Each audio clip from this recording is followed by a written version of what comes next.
happy Palm Sunday. Happy Palm Sunday. So we are about to start a conversation. And I call it a conversation because the God within you is alive and well and has prepared something just for you. Just for you in these moments, there will be something that is within you that is called forth. It's not something I control. It's not something you control. It's something that God has put within you. And so I ask you to become present to that in this conversation. And let us pray into this sacred time together.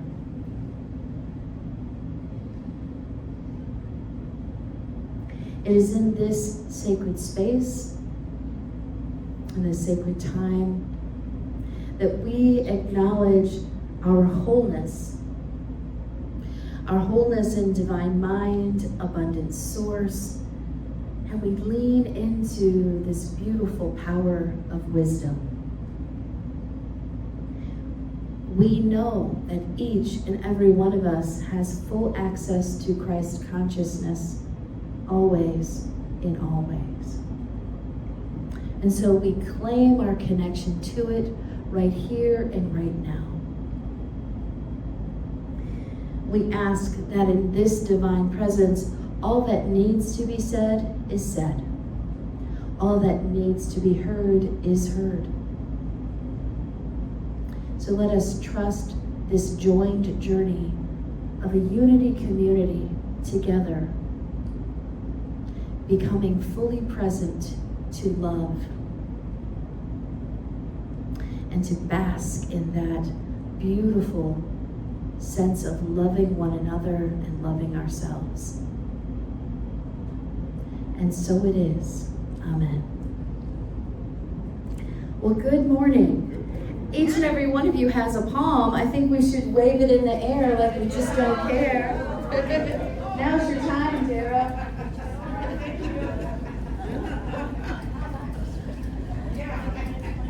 I love that. I love that. Now this morning, we gave you these fronds, these palm fronds, because it's a touchstone. It is a totem. It is something that is natural, that is a place of going back to, a place of understanding ourselves deeper and deeper.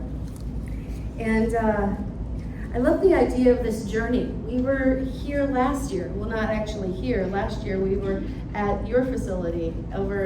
That's right. Yeah. But it's been a journey where we have gone full circle, and here we are. And we are a new people. Think about who you were last year. Think about what you waved with this palm frond. What was it that you were thinking about? And where are you this year? I'd like for you to acknowledge your growth. Acknowledge the spiritual awareness that you have taken with you on the journey. And so we take these palm fronds and we sway them just like the crowds that Jesus encountered when he walked into Jerusalem. And I love this story in so many ways because Jesus decides to ride into Jerusalem on a donkey. And metaphysically, that donkey is about being humble and having humility and taking this wonderful opportunity to meet his humanness and his divineness in that moment together. And it takes this opportunity when people do that, when you are in the presence of people who are really in tune with their humanness and all of its gifts and their divinity, and that is coming together. It is so fun to see it. It's like a light is on within them. And we want to wave these lovely fronds and bring attention to it. But metaphysically, also the palm frond can actually remind us of our own limiting thoughts. Anyone here still have a limiting thought? Mm-hmm. And the reason I bring this up is because what they did is they still exclaimed, they brought their limiting thought forward, and they had a chance to look at it. And instead of it becoming woven together like a tight restraint, it was free to fall, and it was free to fall away. And it was also an amazing thing to do, is to take this limiting thought and to lay it at the feet of Jesus. Often we talk about Jesus, and we tend to talk about his spiritual divinity first. But I like to remind people of Jesus' humanness. And the reason I like to do that is because it is the humanness and the divinity that achieves this wholeness. And if Jesus is fully human and fully divine, and he is a way shower, then we are the ones who get to also be shown the way. So the crowds, they cried, "Hosanna, Hosanna in the highest." And this whole walk into Jerusalem is this beginning of what Christians traditionally call Holy Week. And today, as we prepare and we look at Jesus as a way shower, I want you to step into his shoes for a minute. I want to think about the humanness that you are connected to. And I want you to think about the divine that is also you.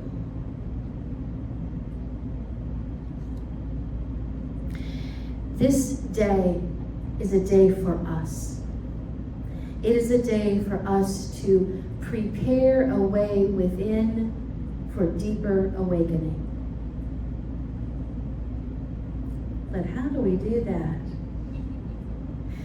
We talk about it a lot here.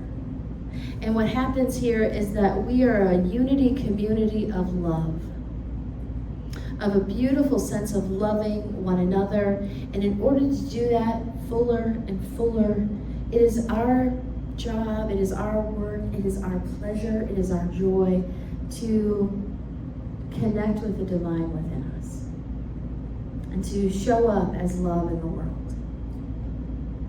So this Sunday is a great start in how we prepare for the divine within us to further awaken us. To further awaken us. Now, it's so interesting to me that we could even be further and further awakened. Do you ever feel like you hit your wall?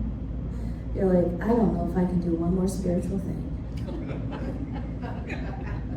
Because to me, sometimes with spiritual awakening, you have to set your face toward Jerusalem. And you have to know that there is still chaos within those walls. Because there is chaos in our out-pictured world. Anyone here witnessing any chaos happening right now in our world? Yeah. And yet, we are called to look at that.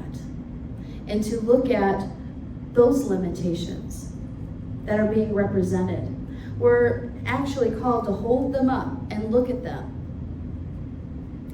And when we do this by waving them in the air, we are giving them this acknowledgement of understanding and saying, I see you. I see you. I'm taking you out of the shadows of my limiting mind, and I am bringing them into the light, and I see you.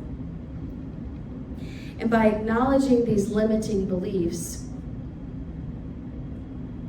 we bring them to the forefront so we may look at them to love them. Okay, let me say that again. We bring our limiting beliefs forward, so take your frond, pull it forward, have a look at it. This frond is a really interesting thing because before you got here, you already had a preconceived idea of what a palm frond should look like, yes? Maybe you hoped it was greener. Maybe you tried to pick one that would stand up straighter or not have as many frays on the side. Look at that palm. If you really look at it, is there anything about it that's not perfect? Is there anything about it that could not be whole as is? If there is, look at this palm and give it love right here and right now. Just look at it. Use it as your own totem of thinking about your limiting beliefs, the things that you feel you fall short or lack for wholeness, and look at it. Because there is great strength in looking at it and then choosing to love it. Now, I've said this before about loving it, and in our society, we tend to conflate this word love a lot. Like, Natalie, I don't like it, so I don't know how I can love it. And I'm suggesting to you that it is the action of loving it despite the fact that you don't like it. It is that action of loving it that restores its wholeness to you. It's interesting because when you love and bring forth these limiting beliefs and you give them the love, you tend to them like your garden.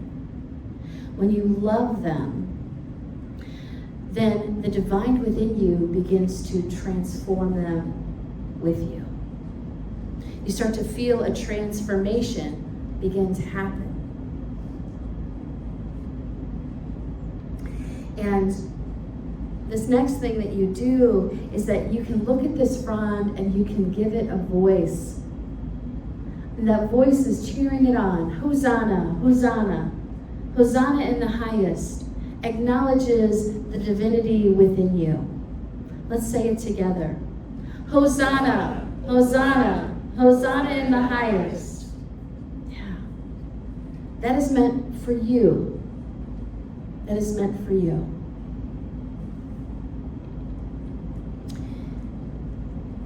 When we take this opportunity to bring forth our limiting beliefs, to love them, to acknowledge them, to ask for that transformation, we have been given some guidance by Jesus, the way shower, in that Jesus himself let go and let God. We release them to surrender them to the path of understanding that what humanness calls limitations, my divine within can use as a means of transformation to awaken us anew. So what I mean by that is we are taking this opportunity and loving these limitations and making this transformation.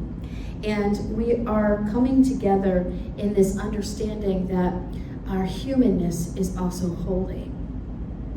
What I mean by that is so many times in the spiritual world, and when we talk about spiritual things, we get real busy about saying no to ego and pushing that away. Sometimes we even kind of demonize it. We call it bad. Let's get rid of that ego. And yet, the ego's job was actually trying to convince us that this personality of Natalie is the ego. It tries to convince me that all I am is this person of Natalie. And so I try to get rid of that ego. In order to be humble and kind, I have to get rid of that ego. But what I'm here to tell you is that the ego is a tool that was designed for you. And when you love it, you allow it to step out of this struggle of trying to be in charge, and you put it in the tool belt of which it was meant for. And it was meant to help us navigate this world of duality. The ego is a tool for us, but it was never meant to be in charge. And when we love it and we acknowledge our fullness of humanness, meaning that we are actually in our humanness more than our ego. You ever read the book, The Body, what is it, The Body Never Lies? No. The Body Never Forgets. What is that? Who knows the name of the book? Great, excellent. What about Natalie? The body always knows. That's it. Body always knows. What I mean by that is there's this ego that contains these voices and really contains a lot of our limiting beliefs. And our body is also there keeping score. The body keeps score. I knew it would come to me. Thank you, God. The body keeps score. And what it means by that is that it remembers. So what you were doing, the body remembers. So there's the ego part of your humanness. There is the body part of your humanness. And there is a wholeness to that humanness. And when we acknowledge that and we step into the divine as well, there is an alchemy that comes together. What I mean by that is something I've talked about before. When Jesus was going into Jerusalem, he was standing at a crossroads. No, I'm sorry, he was sitting on a donkey. He was sitting on a donkey at a crossroads. And this crossroads was not about a physical road. It was about this cross-section of where his humanness and his divinity are one, where they are bound together.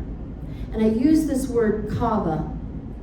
I used it when we were talking about prayer, that kava is what was utilized to, when you say we wait on the Lord, that the word wait was mistranslated and it was kava was the word. And kava means to bind together. And so, Aku, will you bring up the word kava, please? Maybe they left the building. Okay. Kava, there she is. Thank you. Kava is where we bind things together. So Jesus integrates himself with the power of his potential and his spiritual nature. And he integrates his humanness, his divinity, by letting go and letting God. Let me say that clearer. When we, in our lives, let go and let God, we are acknowledging and loving our humanness enough to let go and allow the ego to be back in the tool belt and the divinity within us to be the guidance it was meant to be. When we let go and we let God, it is us loving the wholeness of our humanness at the cross-section of the wholeness of our divinity, and we are in kava. They are bound together. And when we are in that space and we let go, that is when we are letting go of the ego being in charge and we allow God to be our guidance. Are you with me? So yeah, good. So when we talk about this whole process of walking into Jerusalem, you know, Jerusalem was this, metaphysically can really represent this outside world, this outpicturing. Jerusalem was a buzzing city, and many faiths called it a holy city. But even within this holy city, there was all kinds of stuff happening. Just like within this holy Toledo, there's a lot of stuff happening. And so walking into it, he basically had eyes wide open. And it was such a sense of when you are in that space, when you have truly been in that space of binding that together, understanding the wholeness of your humanity and the wholeness of your divinity together, there's like this beautiful spark within you. And people see it. You can recognize it. Have you ever seen someone who's absolutely in love and you're like, wow, that person's glowing? Have you seen someone glow, not because they're in romantic love, but because they're falling in love with life again? Have you seen that? Have you yearned for that? I know I have. Yeah. There's this sense of coming back to this space within us that is yearning to awaken again and again. It is this space within us that recognizes and loves our full humanness. Oh, Natalie, you're so human. I love you. Say that to yourself. Use your own name. Let's do it. Let's say it together. Oh.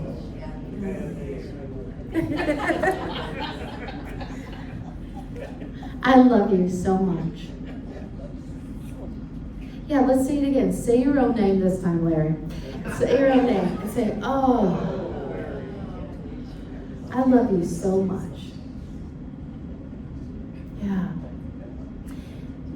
I don't know about you, but sometimes that's hard for me to say. And that's okay. Because what it's showing us is something we can hold up in front of us and look at that limiting belief where I've made it hard to love myself. And I can say to it still, I love you. Because in that acknowledgement, there is a welcoming of transformation. There is a welcoming of awakening. And so that's why we do it. That's why I encourage you to do it. It's all here for us, even our limiting beliefs. Even those places within us that stay and feel stuck in pain, or feel like they're still yearning, and you're not so happy about the fact that you still feel that yearning. All of those feelings. Even when you turn on your TV, and no matter your political view, you look at it and go, no, those people are wrong.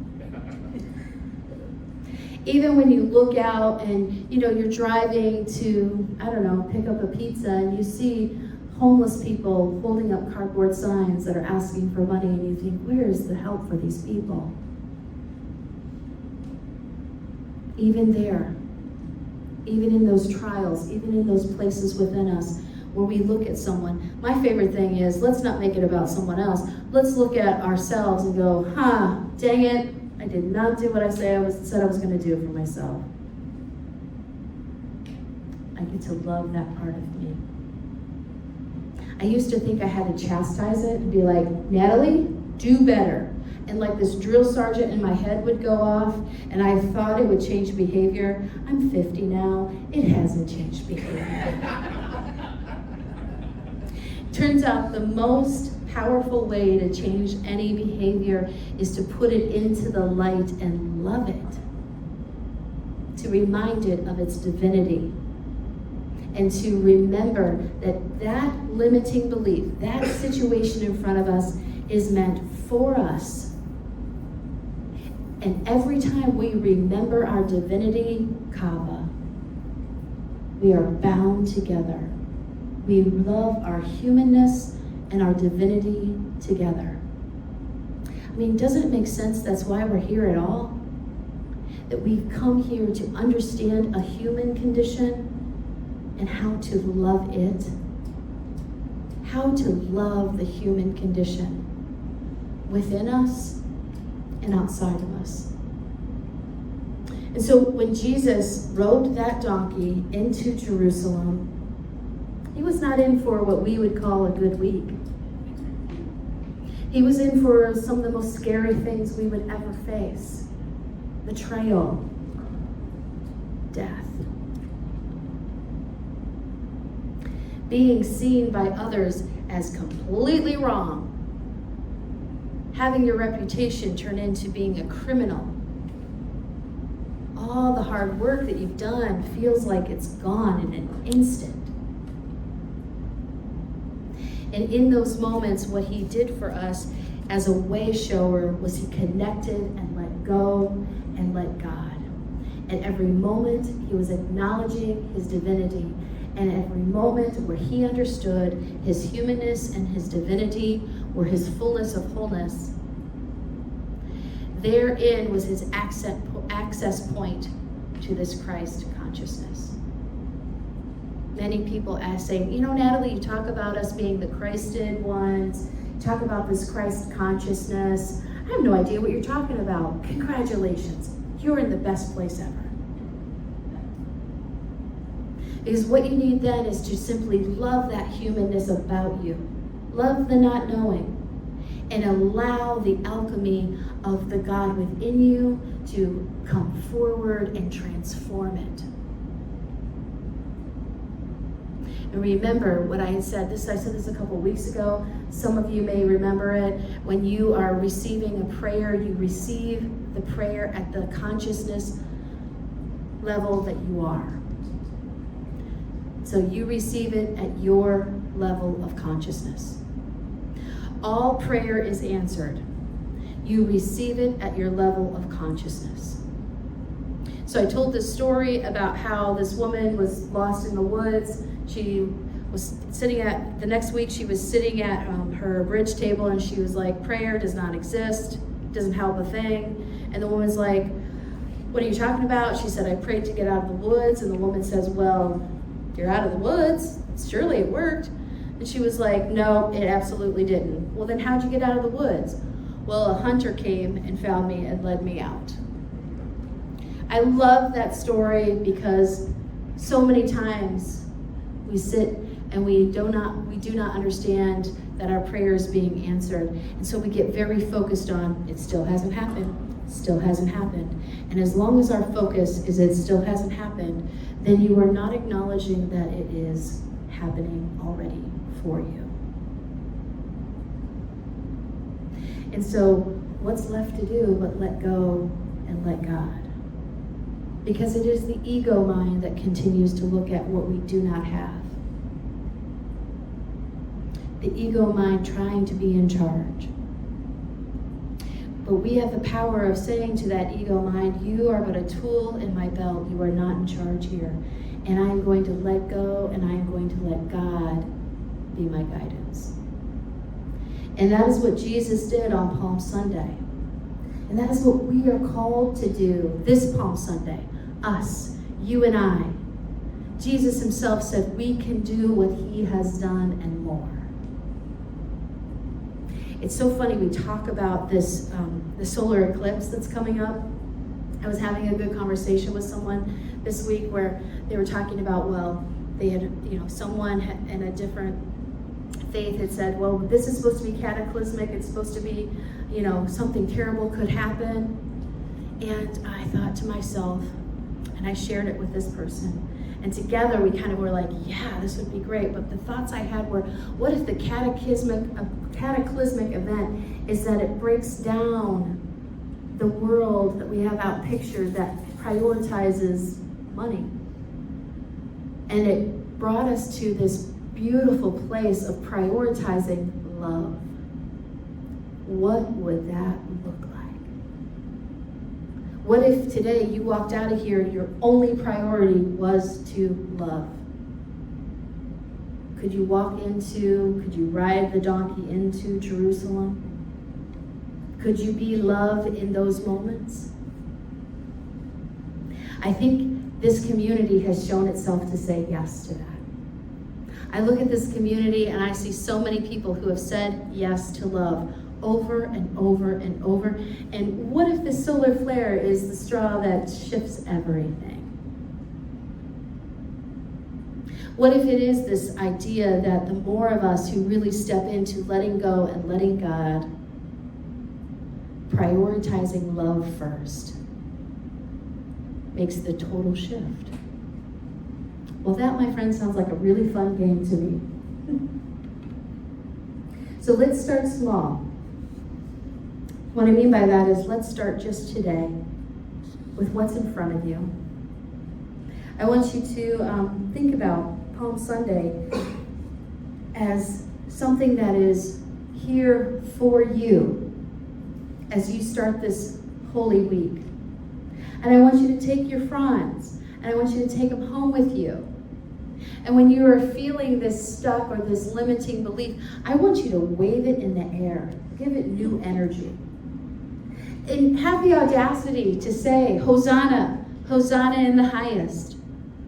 Call God forth within you. And then take that opportunity to allow yourself to let go of the frond as an outward symbol of you letting go and letting God. Utilize it. I keep my frond in my kitchen because I'm there a lot. And it's a place where I can at least see it and remember this process. Remember this spiritual practice. It's a place for me to let go and let God and look at life as love is the priority. Love is the priority. So we take our palm home as a touchstone. Put it in a place where you can access it easily. And make it your prayer to pick up the palm and say out loud your limiting beliefs. And follow that with loving those beliefs. Cry out, Hosanna, Hosanna, Hosanna in the highest. Reach out and touch the wholeness of who you are, fully human and fully divine. And love that. And then physically release the palm while stating the mantra. Say it with me. Let go and let God. Let's say it together, nice and loud. Let go and let God. Absolutely. Allow your humanness to be loved and allow divine consciousness, divine